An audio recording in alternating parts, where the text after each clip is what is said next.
बिस्मिल्लाहिर्रहमानिर्रहीम। अस्सलाम वालेकुम dear students, welcome to my YouTube channel. आज हम करेंगे MT 603 के next 3 lectures 16, 17 and 18। I hope so कि पिछले लेक्चर्स आपको अच्छे से समझ आ गए होंगे और जो भी मैंने उनमें इंपॉर्टेंट पॉइंट्स बताए हैं आप सब ने वो प्रिपेयर भी कर लिए होंगे। तो आज जो है वो हम स्टार्ट करते हैं। आज का लेक्चर है हमारा जैकोबीज मेथड पे, लेक्चर नंबर 16 हमारा।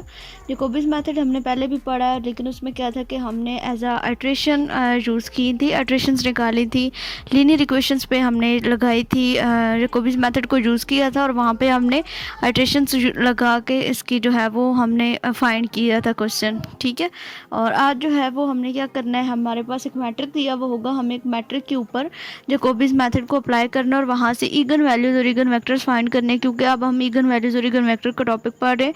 पिछले लेक्चर में हमने साथ में इसका पावर मेथड भी पढ़ा था। दो पार्ट थे, एक पावर मेथड के थ्रू हम फाइंड करते हैं और दूसरा हमारा जैकोबीज मेथड होता है। तो जैकोबीज मेथड की सबसे पहले यहाँ पे एक डेफिनेशन लिखी हुई है छोटी सी, ऑर्थोगोनल मैट्रिक की। ऑर्थोगोनल मैट्रिक कौन सा मैट्रिक होता है? ऑर्थोगोनल मैट्रिक वो मैट्रिक होता है जिसके ट्रांसपोज को उसी मैट्रिक के साथ मल्टीप्लाई करने से आइडेंटिटी मैट्रिक इक्वल है। इस मैट्रिक को आप ऑर्थोगोनल मैट्रिक कहते हैं। आपके ऑब्जेक्टिव के पॉइंट ऑफ व्यू से ये पॉइंट इंपॉर्टेंट है, इसको हाईलाइट कीजिए। And A transpose is equal to किसके होता है? ए इनवर्स के होता है। ये आइडेंटिटी भी इंपॉर्टेंट है, इसको भी आप हाईलाइट कीजिए। उसके बाद आगे अगर हम आ जाएँ तो सिमेट्रिक मैट्रिक की डेफिनेशन है। सिमेट्रिक मैट्रिक वो मैट्रिक होता है जिसका ट्रांसपोज उसी मैट्रिक के इक्वल आता है, उसको सिमेट्रिक मैट्रिक कहते हैं। और यहाँ पे हम यूज़ कर रहे हैं जी इसकी डायगोनल की इटरेशंस को निकालने के लिए, डायरेक्शंस को निकालने के लिए हमारे पास ये इक्वेशंस लगेंगी एस इनवर्स ए इंटू एस। ठीक है, ये जो एस है और ये हमारे पास एक ऑर्थोगोनल मैट्रिक होगा जो हम आगे देखेंगे कि हम इसको कैसे बनाएंगे। ठीक है, तो यहाँ पे कुछ इंटरीज आपको दिख रही होंगी। एस आई जे जो है वो किसकी इक्वल है? आपके पास माइनस साइन थीटा की इक्वल होगा। एस जे आई आपके पास साइन थीटा की इक्वल होगा। एस डबल आई आपके पास cos theta and S J J आपको याद करने की वैसे ज़रूरत नहीं पड़ेगी, बट फिर भी आप इनको जो है वो एक दफ़ा लाजमी देख लीजिएगा। मे बी ये MCQs में आ सकते हैं कि S I J in Jacobi's method for finding eigen values and eigen vector किस तरह से उसको डिनोट किया जाता है। तो इसलिए इन टर्म्स को मैंने हाईलाइट किया, आप एक दफ़ा इनको ज़रूर जो है वो अपनी नज़र से गुजारिएगा। उसके बाद यहाँ पे देखिए जो अभी हमने ऊपर फार्मूला पढ़ा था वही, जब हमने फर्स्ट इटरेशन फाइंड करनी होगी, फर्स्ट इसकी डायरेक्शन फाइंड करनी होगी, जो भी आप इसको नाम दें, तो उसके लिए आप D1 यूज़ करेंगे तो अंदर आपके पास S1 जो है वो यूज़ होगा। जब यहाँ पे आप D2 यूज़ करेंगे तो देन आगे इसी तरह से वैल्यूज़ चेंज होंगी, S2 S3 अप टू जितनी टर्म्स आपको बोली जाएंगी इतनी टर्म्स आपने जो है वो इसकी फाइंड करनी होंगी। उसके बाद यहाँ पे हमारे पास एक फार्मूला यूज़ होता है, tens two theta is equal to 2AIJ divided by AII minus AJJ। ये फार्मूला भी मैं आपको डिटेल से समझाती हूँ। हम एग्जांपल इसकी करेंगे। एग्जांपल हमारे पास है कि find the eigen values and corresponding eigen vector of the matrix by Jacobi's method. इस मैट्रिक की हमने इगन वैल्यूज और इगन वेक्टर को फाइंड करना है बाय यूजिंग जैकोबीज मेथड, जो कि मैंने आपको स्टार्टिंग में बताया कि अब हमें एक मैट्रिक दिया गया होगा, उस मैट्रिक के ऊपर हमने जैकोबीज मेथड को अप्लाई करना है और इगन वैल्यूज और इगन वेक्टर्स को फाइंड करना है। तो सबसे पहले हमें इसको जो है वो मैंने अलग से सॉल्व किया है आप सबकी आसानी के लिए, उसको एक दफ़ा हम देख लेते हैं। यहाँ पे वही मैट्रिक हमने लिख लिया है, find all eigen values and corresponding eigen vector of the following matrix. Matrix भी हमें दे दिया गया है, जो हमने हैंडआउट्स में हमारे पास मैट्रिक था उसी मैट्रिक को हमने लिया है। तो ये मैट्रिक हमारे पास क्या है? रियल और सिमेट्रिक मैट्रिक है। सिमेट्रिक मैट्रिक कैसे कि अगर इस मैट्रिक का हम ट्रांसपोज लें तो वो इक्वल टू किसके आता है? हमारे पास ए क्या आता है। अब इस मैट्रिक में हम मतलब स्टार्ट जहाँ से लेते हैं, सबसे पहले हमने डायगोनल एलिमेंट्स को देखना होता है। डायगोनल एलिमेंट्स को छोड़ के जो आपका यहाँ पे दरमियान में आता है वो आपका डायगोनल होता है, चाहे वो एक जैसा हो या ना हो। ठीक है, जो एक जैसा होता है वो आपका आइडेंटिटी मैट्रिक होता है, जिसमें आपका आता है 1 0 0 0 1 0 एंड 0 0 1, अगर वो 3x3 का मैट्रिक हो तो यहाँ पे आपके पास ये इसका डायगोनल को छोड़ के इसके जो ऑफ डायगोनल में, तो जो डायगोनल नहीं है उन एलिमेंट से जो सबसे बड़ी वैल्यू होती है वो आपने चूज़ करनी होती है। तो यहाँ पे √2 है, यहाँ पे भी √2 है, यहाँ पे भी √2, यहाँ पे भी √2, एक यहाँ पे आपके पास 2 है, ये साथ में मैंने सर्कल लगाया है जो क्वेश्चन में इंक्लूडेड नहीं है। आप एक दफ़ा यहाँ पे देख लीजिए, जस्ट आपको समझाने के लिए यहाँ पे मैंने इनकी जो है वो एक सर्कल सा लगाए हैं कि ये हमारी ग्रेटर वैल्यू। इसकी पोजीशन के आपके पास फर्स्ट रो है और थर्ड कॉलम है, तो आप इसको A13 लिख सकते हैं। यहाँ पे आपके पास थर्ड रो और फर्स्ट कॉलम है, तो आप इसको A31 लिख सकते हैं। तो इसी तरह से हमने लिख लिया यहाँ पे A13 equal to A31 is equal to 2 and greater than किसके? आपके पास 0 के ग्रेटर है। उसके बाद हमने डायगोनल को देखना होता है। डायगोनल में जो सेम एंट्रीज होती हैं उनको हम जो है वो लिखेंगे।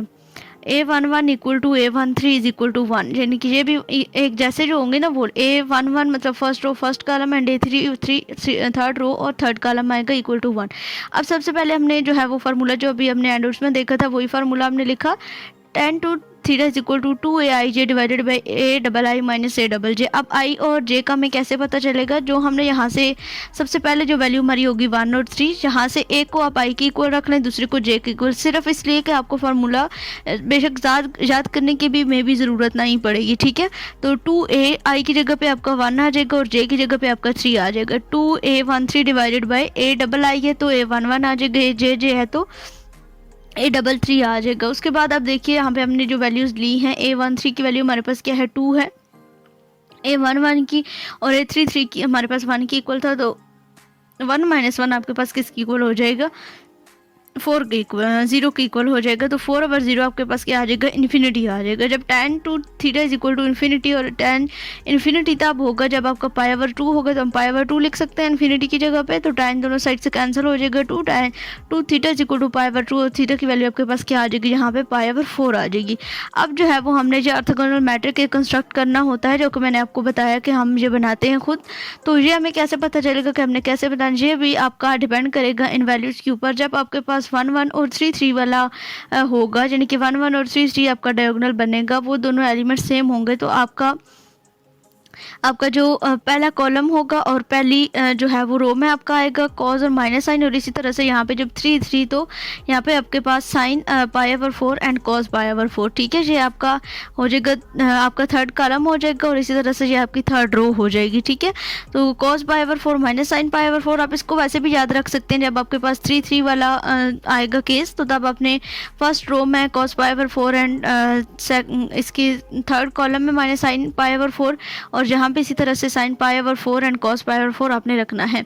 यहाँ पे अब पाई ओवर 4 क्यों रखा है, यहाँ पे वैसे थीटा होता है बेसिकली, तो हमने पाई ओवर 4 इसलिए रखा क्योंकि हमने थीटा की वैल्यू फाइंड कर ली थी, तो हमने थीटा की वैल्यू पाई ओवर 4 पुट किया यहाँ पे, तो आ गया हमारे पास 1 over under root 2 0 minus 1 over under root 2 1 over under root 2 0 and 1 over under root 2, ये हमारे इसका आंसर आया है।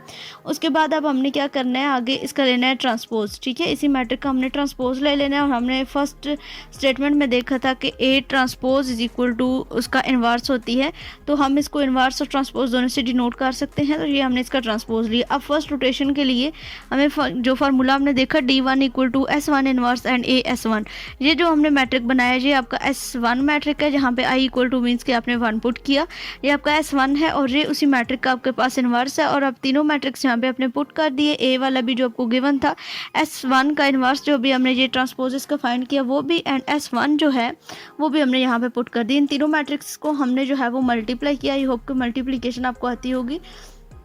तीनों को मल्टीप्लाई किया तो हमारे पास ये इसका आंसर आ जाएगा। अब ये आंसर आने के बाद हमने देखना होता है कि जो हमारा डायगोनल के अलावा जो एलिमेंट्स हैं वो सारे ज़ीरो होने चाहिए। अगर वो ज़ीरो नहीं होंगे तो फिर हम इसकी मज़ीद आगे जो है वो रोटेशंस करते हैं। तो यहाँ पे देखिए इस डायगोनल को छोड़ के यहाँ पे भी 2 है और यहाँ पे भी 2 है, मीन्स कि यहाँ पे ज़ीरो नहीं है ऑफ डायगोनल एलिमेंट्स में। तो अब फिर से हम इसी मैट्रिक को ले लें, इसमें जो हायर टर्म्स होंगी ऑफ डायगोनल में उनको हमने लेना है। यहाँ पे देखिए यहाँ पे आपके पास A1 2 है, यानी कि फर्स्ट और सेकंड कॉलम में 2 है, और यहाँ पे आपके पास A2 1 मतलब कि आपकी सेकंड रो और फर्स्ट कॉलम में आपके पास यहाँ पे 2 है। तो इन दोनों को आपने लिख लिया इक्वल टू 2, और I इक्वल टू अब 1 है और J इक्वल टू 2 है। जैसे कि मैंने आपको पहले बताया कि यहाँ पे जो एलिमेंट होंगे उनको आपने इनके इक्वल रखना है, और बाकी जो दोनों एक जैसे हैं वो A1 1 और A2 2 दोनों जो है वो डायगोनल्स में सेम है, तो उनको भी हमने इसी तरह से डिनोट कर लिया है। दैन वही फार्मूला हमने यहाँ पे यूज़ किया और फार्मूला को उसी हिसाब से अरेंज किया। इसको फाइंड करने के बाद भी हमारा यहाँ पे आंसर π/4 आया है। यहाँ पे सॉरी 2aij है, मैंने बाय मिस्टेक यहाँ पे aij लिख दिया, और यहाँ पे फिर 4/0 ही आएगा एंड इन्फिनिटी यहाँ पे आएगा, तो तब इसकी वैल्यू जो है वो हमारे पास π/4 बनती है। तो सेम इसी तरह से इसको भी हमने सॉल्व कर लेना है। तो इसको सॉल्व करने के बाद हमारे पास जो है वो आंसर क्या बनेगा। फिर अब हमने जो है वो ये जो इंपॉर्टेंट चीज़, जब हमने इसकी सेकंड रोटेशन फाइंड की तो अब हमारे पास ये जो हमने ऑर्थोगोनल मैट्रिक लिया वो हमने ये लिया, ठीक है, क्योंकि अब हमारे पास 1 1 और 2 2 वाला केस था। तो यहाँ पे हम इस तरह से फिर cos theta and minus sine theta यहाँ पे लिखेंगे and sine theta and cos theta यहाँ पे आएगा, ठीक है। ये चीज़ आपने एक याद रखनी है इसमें, और एक फार्मूला आपको याद रखना पड़ेगा। फिर उसी तरह से सेम ये जो हमारा आंसर आएगा यहाँ पे भी थीटा की जगह पे π/4 पुट करेंगे और ये हमारे इसका आंसर आंसर आ जाएगा कैलकुलेटर पे सॉल्व करने के बाद। फिर हमने इसी तरह से D2 यहाँ पे लिख ली इसकी रोटेशन, और S1 इन्वर्स यानी कि इसका हमने ले रही है ट्रांसपोज भी, और D1 यानी कि जो अभी हमने मैट्रिक लिया था यहाँ पे ये वाला मैट्रिक लेके हमने इसको सॉल्व किया तो वो मैट्रिक आएगा, और साथ में ये वाला मैट्रिक जो अभी हमने फाइंड किया ये भी आ जाएगा। इन तीनों को मल्टीप्लाई करने के बाद जो है वो हमारा आंसर बनेगा, वो हम अपने हैंडआउट्स पे देखते हैं। उन तीनों मैट्रिक्स को मल्टीप्लाई करने के बाद हमारा जो है वो ये आंसर बनता है, ठीक है, 3 2 0 2 3 0 एंड 0 0 -1। अब हमारे जो ये नहीं, हमारा ये आगे ये मैट्रिक हमारा बनता है। तो यहाँ पे अब जो ऑफ डायगोनल एलिमेंट है वो सारे जीरो हो चुके हैं, तो इट्स मीन कि अब इसके जो डायगोनल में वैल्यूज़ होंगी वो सारी आपकी इगन वैल्यूज़ होंगी। तो ये हमारी इगन वैल्यूज आ गया। अब हमने इगन वेक्टर्स को कैसे फाइंड करना है, S is equal to S1 और S2 जो हमने दोनों रोटेशन निकाली उनके मैट्रिक्स को आपस में मल्टीप्लाई करेंगे तो हमारे पास इगन वेक्टर का आंसर आ जाएगा। तो ये हमारा तरीका है जिस तरीके से हम जैकोबीज मेथड को अप्लाई करते हैं और हम किसी भी मैट्रिक की इगन वैल्यूज और इगन वेक्टर्स को फाइंड कर सकते हैं। आई होप सो कि इसके बाद आपको अब कोई कन्फ्यूजन नहीं रहेगी और ये आपको पूरा टॉपिक जो है वो अच्छे से समझ आ गया होगा। बाकी एग्जाम्पल्स आज हम डिस्कस नहीं करेंगे। आई होप सो कि इस एग्जाम्पल के थ्रू जैसे मैंने आपको समझाया इसके थ्रू आप कोई भी एग्जांपल को सॉल्व कर सकते हैं। अगर आपके पास इस तरह का आ जाता है तो फिर आप इसको आगे जाके जब हम मैट्रिसेस को लेते हैं तो फिर आप इसको जो है वो डेसिमल में जो फ्रैक्शंस दी हुई हैं इनको डेसिमल में कन्वर्ट कर सकते हैं, तो इजीली जो है वो आपका इस तरह से सॉल्व हो जाएगा। बाकी मेथड बिल्कुल सेम टू सेम यही है और हमने फार्मूला भी इसमें यही यूज़ करना है जो कि मैंने आपको बता दिया है। उसके बाद नेक्स्ट जो हमारा लेक्चर है उसमें हमारे पास है इंटरपोलेशन। इंटरपोलेशन का सबसे पहले इंट्रोडक्शन क्या है मैं आपको थोड़ा सा इसका ओवरव्यू देती हूँ कि फॉर एग्जांपल पॉपुलेशन को अगर देखा जाए 2001 से 2010 तक आपको जो है वो एक टेबल दिया गया है। उसमें 2001 से 2002 2000 दरम्यान में मतलब कुछ ईयर्स छोड़ के आपको जो है वो 2011 तक पॉपुलेशन दी गई है और आप चाहते हैं कि मतलब 2001 2002 और 2004 की दी हुई मतलब 2003 के दरमियान में नहीं दी हुई। तो आप अगर 2003 की पॉपुलेशन को फाइंड करना चाहते हैं तो जो मेथड आप यूज़ करेंगे उस मेथड को आप इंटरपोलेशन कहते हैं, ठीक है। और इसके अलावा एक और डेफिनेशन है यहाँ पे एक्स्ट्रापोलेशन की। एक्स्ट्रापोलेशन वो होता है कि जो आपको टेबल दिया गया गिवन टेबल से पहले या उसके बाद मतलब 2001 से 2011 के दरमियान आपको एक टेबल दिया गया और अब अगर आप 2001 से पहले या 2011 के बाद कुछ फाइंड करना चाहते हैं तो उसको आप एक्स्ट्रापोलेशन कहते हैं, ठीक है। दोनों की डेफिनेशंस को भी हाईलाइट कर दिए और आपको बेसिक चीज़ भी बता दी है। उसके बाद हमारे पास डिफरेंस ऑपरेटर होते हैं, फाइनाइट डिफरेंस ऑपरेटर, इनको हम यूज़ करते हैं और हम जो है वो एक सोल्यूशन फाइंड करते हैं। तो सबसे पहला जो हमारा मेथड है वो हमारे पास है फॉरवर्ड डिफरेंस के। हम शुरू से मतलब स्टार्टिंग पॉइंट से एंडिंग पॉइंट तक कैसे मतलब हमने जीरो से आगे जाना है। फॉरवर्ड डिफरेंस हमने फाइंड करना है। डिफरेंस मीन के माइनस, ठीक है, थोड़ा सा और आपके लिए ईजी कर दूँ। डिफरेंस का मतलब है कि माइनस हमने करना है। जैसे कि डेल वाई नाट है तो डेल वाई नाट हमारे पास कैसे निकलेगा, ये जो सिंबल है ये डेल ये आपका डिफरेंस के लिए यूज़ हो रहा है तो ये y1 माइनस y2 होगा, ये फॉरवर्ड डिफरेंस के लिए। ये चीज़ याद रखनी है कि ये जो डेल है ये आपका फॉरवर्ड डिफरेंस के लिए, आगे जो हमारे डिफरेंस होंगे बैकवर्ड डिफरेंस है और एक और है उनके लिए डिफरेंट हमारे साइंस यूज़ होंगे। तो ये आपके ऑब्जेक्टिव के पॉइंट ऑफ व्यू से इंपॉर्टेंट है इसलिए आपको बता रही हूँ साथ साथ। तो वाई नाट हमारा कैसे निकलेगा, हमने y1 में से y0 को माइनस कर देना है। जब हम डेल y1 निकालेंगे तो हमारा y2 में से y1 माइनस होगा और अप टू सोन हम एन टर्म्स तक इसका डिफरेंस फाइंड कर सकते हैं। उसी तरह से हम इसके स्केयर में भी ले सकते हैं। डेल स्केयर वाई नाट जब हमारे पास होगा तो del y1 minus del Y naught हमने करना होगा और इसी तरह से क्यूब और अप टू सोन एन टर्म्स तक हम जा सकते हैं। इसका टेबल है यहाँ पे थोड़ा सा समझने से थोड़ा सा मुश्किल होगा तो इसको भी हमने सॉल्व कर रखा है तो उसको हम देखते हैं, ठीक है। यहाँ पे देखिए वही टेबल सेम टू सेम हमने लिख लिया है। जहाँ पे आपकी ये जो वैल्यूज़ हैं ये आपको दी हुई होंगी एक्स की और वाई की और बाकी जो है वो आपने फाइंड करना होगा जितने डिफरेंस भी आपको बोले जाएंगे। एक्स की वैल्यू हमने लिख ली है x0 x1 up to 6 terms दी हुई हैं। वाई की वैल्यूज़ भी हमें अप टू 6 टर्म तक दी हुई हैं और डेल वाई जो है वो अब हमने सबसे पहले फाइंड करना है। तो डेल वाई हमारा कैसे फाइंड होगा, हमने देखा है कि जब डेल वाई नाट हमने फाइंड करना है हम क्योंकि फॉरवर्ड चल रहे हैं तो सबसे पहले हमें डेल वाई नाट चाहिए। जब हम y1 में से y नाट को निकालेंगे तो हमारे पास यहाँ पे डेल वाई नाट आ जाएगा। जब हम y2 में से y1 को निकालेंगे तो हमारा यहाँ पे इन दोनों के दरमियान में ये चीज़ याद रखिए कि जब भी आप डिफरेंस फाइंड करेंगे तो y1 मैंने से y नाट को माइनस किया तो यहाँ पे हमारे पास डेल वाई नाट आएगा। y2 में से y1 को हमने माइनस किया तो यहाँ पे हमारे पास डेल वाई 1 आएगा। y3 में से y2 को माइनस किया तो डेल वाई 2 आएगा, ठीक है। इसको सीरीज़ को आपने जारी रखना है और इधर से आपने ये ध्यान रखना है कि आप सेकंड में से फर्स्ट को माइनस कर रहे हैं, ठीक है, माइनस करते जाना और आते जाएंगे। देन आप नेक्स्ट पे जब आप जाएंगे स्केयर वाले पे जाएंगे तो y1 में से y0 माइनस होगा तो फिर स्केयर में डेल y0 आ जाएगा। फिर इसी तरह से आप टू सो ऑन जो चलता रहेगा। फिर जब आप थर्ड पे जाएंगे तो डेल स्केयर y1 में से डेल y0 माइनस होगा तो ये डेल y0, फिर 2 में से 1 और इसी तरह 3 में से 2 और 4 में से 3। फिर इसी तरह से आप आगे आएंगे तो 3 में से आपका 1 में से नॉट माइनस होगा तो फिर ये नॉट में आ जाएगा, 2 में से 1 माइनस होगा तो दिस, एंड 3 में से ये माइनस होगा तो आपके पास ये आ जाएगा। और ये देखिए आपका y0 तक जो है वो आपका इसका आंसर है, यानी कि एंड पे जो है वो आपका y0 बच जाएगा। ये आपका एक डायगोनल किस्म का एक जो है वो बन रहा है, यहाँ पे इसका टेबल की जो फॉर्म बन रही है वो एक डायगोनल किस्म की बन रही है। तो इस तरह से जो है वो फॉरवर्ड डिफरेंस को फाइंड करते हैं, ठीक है। आई होप सो कि आपको इस चीज़ की समझ आ गई होगी। इसकी एग्जाम्पल भी है जो हैंडआउट्स पे भी दी हुई है, इधर भी मैंने सॉल्व कर दी है, तो इसको भी देख लेते हैं एक दफ़ा। ये देखिए आपको वैल्यूज़ दी गई एक्स की और वाई की, और यहाँ पे अब हमने डेल वाई फाइंड किया कैसे, इसको इस वाली वैल्यू को इस वाली वैल्यू से माइनस किया तो 0.004 आई थिंक लिखा हुआ है यहाँ पे 0.004 है। हैंडआउट्स पे भी ये है, उधर से भी फिर देख लेंगे। फिर इस वैल्यू में से इसको फाइंड माइनस किया तो ये हमारे पास आके 0.081, इन दोनों वैल्यूज़ को माइनस किया तो 0.1, इनको माइनस किया तो 0.122, एंड इन दोनों को माइनस किया तो ये, और इन दोनों को माइनस किया तो ये। सेम इसी तरह से बाकी वैल्यूज़ भी हमारी आ जाएंगी, इनको माइनस कर देना है, इनको कर देना है, ये सारी मैंने आपके लिए छोड़ दी है। आपने इसको खुद जो है वो माइनस करना है और इनकी वैल्यूज़ को निकालना है। बाकी मैं आपको यहाँ से भी दिखा देती हूँ, यहाँ पे आपको एक टेबल दिया गया है, आप इसको खुद फाइंड कीजिएगा। इधर काफ़ी मिस्टेक्स होती हैं हैंडआउट्स पे, तो इन्हीं वैल्यूज़ पे डिपेंडेंट नहीं होना चाहिए कि ये वैल्यूज़ हमारी बिल्कुल ठीक है यहाँ पे। तो देन जो है आगे हमारे पास एक एग्जांपल है, उसको भी हम देख लेते हैं। यहाँ पे हमारे पास एग्जांपल है, कहते हैं कि del square y naught and del cube y naught in terms of the values of function y, यानी कि हमने वाई की फंक्शन में इसको सिंप्लीफाई करना है। इस तरह की एग्जांपल आपकी आ सकती है, इसको आप एक दफ़ा लाजमी देखिए। डेल स्केयर वाई नॉट किसके इक्वल है, हमने कैसे फाइंड किया था डेल स्केयर वाई नॉट को, आपको टेबल दिखा देती हूँ।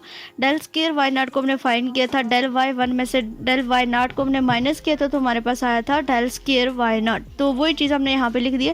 फिर हमने डेल y1 को कैसे निकाला था, y2 में से y1 निकाल माइनस किया था, और जब डेल y0 हमने निकाला था तो y1 में से हमने y0 को माइनस किया था। इन दोनों को सिंप्लीफाई करने के बाद हमारे पास ये इसका आंसर आ जाएगा। फिर इसी तरह से कहते हैं कि डेल क्यूब y0 को सिंप्लीफाई करिए तो del square y1 minus del square y0 हम इसको लिखेंगे, यानी कि इसको हमने कैसे फाइंड किया था, इन दोनों को माइनस करके।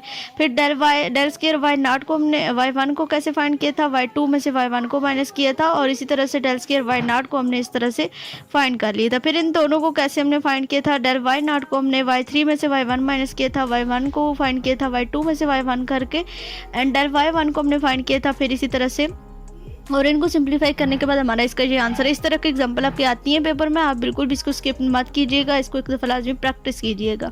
ओके, तो यहाँ पे एट द एंड यहाँ पे इसका जो है वो एज अ बाइनोमियल थ्योरम जिस तरह हम उसको लिखते हैं, इसी तरह से यहाँ पे जो है वो एक सीरीज़ दी हुई है कि इस तरह से भी हम इसको लिख सकते हैं, लेकिन हमने टेबल कर लिया है तो इस चीज़ को देख के हमें डरने की ज़रूरत नहीं है, ये कुछ भी नहीं है, ठीक है। सिंपल आपने क्या करना है, इस टेबल को याद रखना है, जैसे मैंने आपको बताया कि किस तरह से हमने डिफरेंस फाइंड करना है, और दूसरी चीज़ ये कि आपको ये चीज़ पता होनी चाहिए कि इसको हम कैसे फाइंड करते हैं, ठीक है।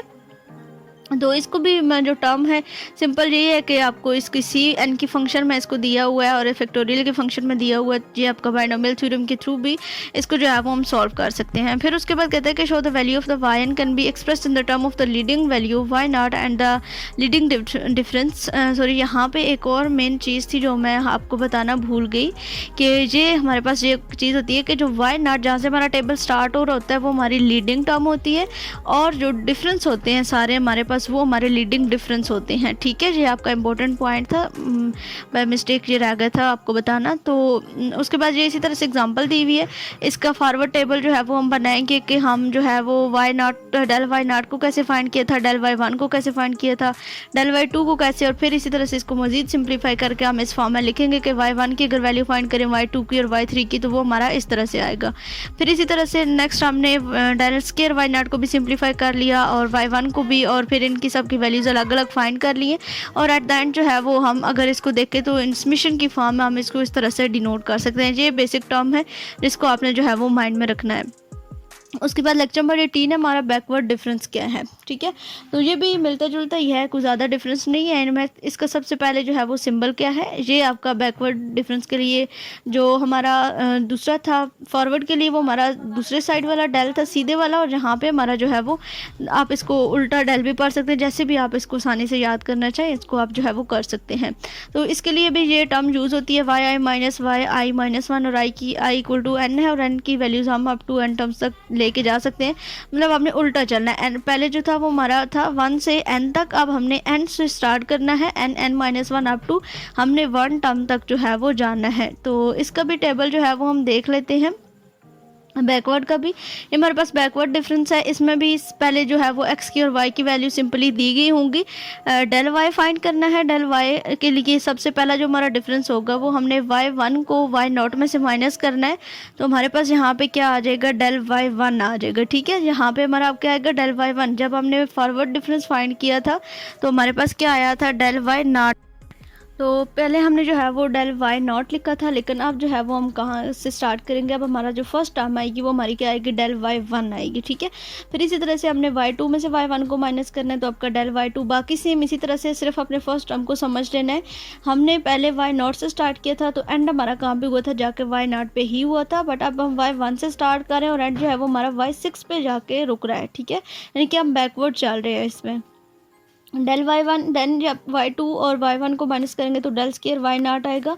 वाई थ्री को वाई टू से करेंगे तो डेल स्केयर वाई थ्री आएगा। वाई फोर में से थ्री को करेंगे तो del square y four, and five में से फोर को माइनस किया तो del square y five, and six में से फाइव को किया तो डेल स्केयर वाई सिक्स आ जाएगा। सेम इसी तरह से जब वाई थ्री और वाई टू को करेंगे तो वाई थ्री, वाई फोर और वाई थ्री को करेंगे तो वाई फोर। मतलब हमारी टर्म्स जो है वो इस तरह चलती आएंगी अप टू मतलब एंड तक, जितने हमें यहाँ पे दिए जाएंगे डिफरेंस, उतने हमने डिफरेंस इसके भी फाइंड कर लेने। तो ये बेसिकली इन दोनों में डिफरेंस था, जस्ट क्या कि एक आपका जो इसका सिंबल है वो, और दूसरी ये चीज़ कि हमने जो हमारा फॉरवर्ड था वो हम वाई नॉट से स्टार्ट करते थे, यहाँ पे हम वाई वन से स्टार्ट करेंगे, और हर एक डिफरेंस में हमारा जो ऑपरेटर है वो चेंज होगा। हम जो हमारा फॉरवर्ड था उसमें हम हर एक मैच, ये आप देख लें, यहाँ पे मैं दिखा देती हूँ, यहाँ पे हमारे पास del Y naught, del Y naught, del Y naught and Y naught ही हमारा चलता आ रहा था। बट यहाँ पे जो है वो ये मेन डिफरेंस है कि हमने y one, y two, y three, y four, y five and up to y six तक हमने जाना है। ठीक है, तो बाकी इसमें जो चीज़ है वो आगे इसकी एग्जांपल है, ये भी यहाँ पे दी गई है, हमने ऐसे ही इसको भी मतलब फाइंड करना है, और एट द एंड इसको भी हम एज अ बायनोमियल थ्योरम जो है वो एक्सप्रेस कर सकते हैं। उसके बाद जो लास्ट होता है वो हमारा सेंट्रल डिफरेंस होता है। ठीक है, लेक्चर नंबर 18 का जो लास्ट टॉपिक है वो हमारा सेंट्रल डिफरेंस है। सेंट्रल डिफरेंस में हमने क्या करना होता है, बेसिकली ये सेम ही है, जस्ट थोड़ी सा इसमें डिफरेंस है कि जो हमारा यहाँ पे जो हम डिफरेंस फाइंड करेंगे, सबसे पहले तो उसका जो साइन है वो हमारे पास, ये जो हम पार्शियल डेरिवेटिव के लिए यूज़ करते हैं वो आपका साइन आएगा। और दूसरा ये कि अब इसको फाइंड कैसे करना है, सिंपल सी चीज़ है कि जो यहाँ पे हमें सबस्क्रिप्ट दिए जाएंगे, जैसे कि वाई नॉट है और वाई वन है, इनका जो है वो हमने मीडियन लेना है, मेन पॉइंट लेना है, मिड पॉइंट हमने लेना है 1 + 0 डिवाइडेड बाई 2, तो आपके पास क्या आ जाएगा 1/2। 2 + 1 डिवाइडेड बाई 2 आपके पास क्या आ जाएगा 3/2। 3 + 2 डिवाइडेड बाई 2 आपके पास क्या आ जाएगा 5/2। 4 + 3 डिवाइडेड बाई 2 आपके पास आ जाएगा 7/2। और सेम इसी तरह से आपने जो है वो इनको सॉल्व कर लेना है, एट द एंड टर्म तक आपके पास आ जाएगा। और एक चीज़ यहाँ पे आती है कि और डिफरेंस के जो हैं वो सारे फ्रैक्शनल हैं, और जो इवन डिफरेंस है वो the same subscript lie in horizontally, और उनके जो है वो सबस्क्रिप्ट आपके सेम आ रहे हैं जो आपके इवन टर्म्स में इसमें हम लोगों ने यूज़ किए हैं। बाकी बिल्कुल सेम इसी तरह से, और यहाँ पे इसका एक फार्मूला भी दिया गया कि हम इसको इस तरह से भी जो है वो डिफाइन कर सकते हैं, लेकिन जब हमने टेबल को देख लिया तो हम टेबल से इजीली कर सकते हैं। Formula for subjective objective part आप जो है वो इसको देख लीजिए, fx + h - f(x) भी हम इसको जो है वो डिनोट कर सकते हैं। तो ये था हमारा लेक्चर, आई होप सो के अंडरस्टैंडिंग होगी। अगर कोई भी कन्फ्यूजन हो तो इसके अलावा मज़ीद हेल्प के लिए व्हाट्सएप ग्रुप ज्वाइन कर सकते हैं, मुझे मेल कर सकते हैं। अगर मेल पे रिप्लाई ना आए तो आप मेल के साथ एक चैट का ऑप्शन होता है, वहाँ पे टेक्स्ट कीजिए, इंशाल्लाह मैं ट्राई करूँगी आपको रिप्लाई करने की। तो मिलते हैं अपने अगले लेक्चर में, तब तक के लिए अल्लाह हाफिज़।